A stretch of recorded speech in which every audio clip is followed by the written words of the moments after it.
এই মুহূর্তে আপনারা দেখছেন এসকে ডিজিটাল টিভি। জানিয়ে দেব আজকের গুরুত্বপূর্ণ সংবাদগুলি। তবে তার আগে জানিয়ে রাখি, যদি আপনারা আমাদের চ্যানেলে নতুন হয়ে থাকেন তাহলে আপনারা আমাদের চ্যানেলটি সাবস্ক্রাইব করুন। আর আপনারা কোনো জেলা থেকে আমাদের ভিডিওটি দেখছেন সেটি কমেন্ট বক্সে লিখে জানিয়ে দিন। চলুন দেরি না করে শুরু করছি আজকের সংবাদ। শনিবার নীতি আয়োগের বৈঠক। আর এখানে বলার সময় মাইক বন্ধ করে দেওয়া হয় বলে অভিযোগ মমতা বন্দ্যোপাধ্যায়ের। প্রতিবাদের সরব হল তৃণমূল। সংসদের ভিতরে ও বাইরে তারা সোমবার থেকে বিক্ষোভ দেখাবে। বিধানসভাতেও এই নিয়ে সুর চড়াবে তৃণমূল। বিজেপি অবশ্য এই অভিযোগ মানতে নারাজ। শনিবার শুরু হয় নীতি আয়োগের বৈঠক। আর সেই বৈঠকে উপস্থিত ছিলেন মুখ্যমন্ত্রী মমতা বন্দ্যোপাধ্যায়। কিন্তু সেখানে তাকে অসম্মান করা হয়েছে বলে তিনি জানান। তিনি আরও বলেন, তাকে মাত্র ৫ মিনিট বলার সুযোগ দেয়া হয়েছে, কিন্তু তারপর তার মাইক বন্ধ করে দেওয়া হয়। এ বিষয়টি নিয়ে শোরগোল পড়ে গিয়েছে গোটা দেশে।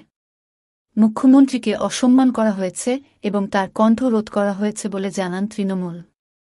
এ নিয়ে সোমবার থেকে তাদের প্রতিবাদ কর্মসূচি চলবে, সংসদের ভিতরে ও বাইরে।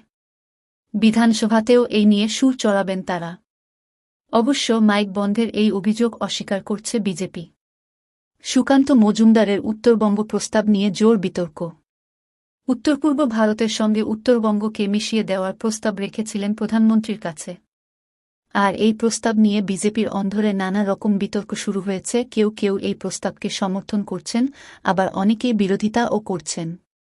আর তৃণমূল এই বিষয়টি নিয়ে কটাক্ষ করতে ও ছাড়ছে না। এ প্রসঙ্গে তৃণমূলের প্রাক্তন সাংসদ কুণাল ঘোষ বলেন, বিজেপির হারের দায় শুভেন্দু অধিকারীর ঘাড়ে চাপানোর জন্য নরেন্দ্র মোদীর সঙ্গে দেখা করেছেন সুকান্ত মজুমদার। আর বাইরে মানুষের নজর ঘোরানোর জন্য এরকম একটা বিতর্কিত মন্তব্য বাজারে ছেড়ে দিয়েছেন তিনি। মালদহ, মুর্শিদাবাদ সহ দেশের ৫টি জেলাকে নিয়ে কেন্দ্রশাসিত অঞ্চল করার দাবি জানালেন বিজেপির সাংসদ নিশিকান্ত দুবে। তিনি দাবি করেন, কেন্দ্রীয় শাসিত অঞ্চল না করা হলে হিন্দুরা শেষ হয়ে যাবে। একই সঙ্গে এনআরসি কার্যকরার দাবিও জানিয়েছেন তিনি।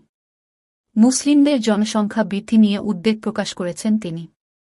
সংসদে নিশিকান্ত দুবে বলেন, মমতা বন্দ্যোপাধ্যায়ের পুলিশ এবং বাংলা থেকে মালদা, মুর্শিদাবাদের লোকজন এসে আমাদের এলাকার মানুষদের তাড়িয়ে দিচ্ছে। এর ফলে গ্রামের পর গ্রাম ফাঁকা হয়ে যাচ্ছে। এটি একটি খুব গুরুত্বপূর্ণ বিষয়। তিনি এদিন আরও বলেন, আমি এটি রেকর্ডে বলছি, আমি যা বলছি তা যদি ভুল হয় আমি পদত্যাগ করতেও রাজি আছি। তিনি আরও অভিযোগ করেন, মালদা, মুর্শিদাবাদ থেকে লোকজন এসে হিন্দুদের উপর অপরাধমূলক কাজ করছে। ঝাড়খণ্ডের পুলিশ কোনো কাজ করছে না।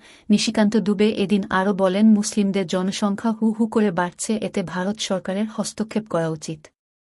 এরপরই তিনি বলেন, মালদা, মুর্শিদাবাদ, আলিয়া, কাটিহার ও কিষানগঞ্জ এই ৫টি জেলাকে নিয়ে কেন্দ্রশাসিত অঞ্চল করা উচিত, না হলে হিন্দুরা পুরোপুরি মুছে যাবে। তো দর্শক, যদি আজকের ভিডিওটি আপনাদের ভালো লেগে থাকে তাহলে দয়া করে আমাদের চ্যানেলটি সাবস্ক্রাইব করুন এবং ভিডিওটিতে একটি লাইক দিন। পরবর্তীতে আবার ফিরে আসব এরকম নিত্যনতুন সংবাদ নিয়ে। ধন্যবাদ।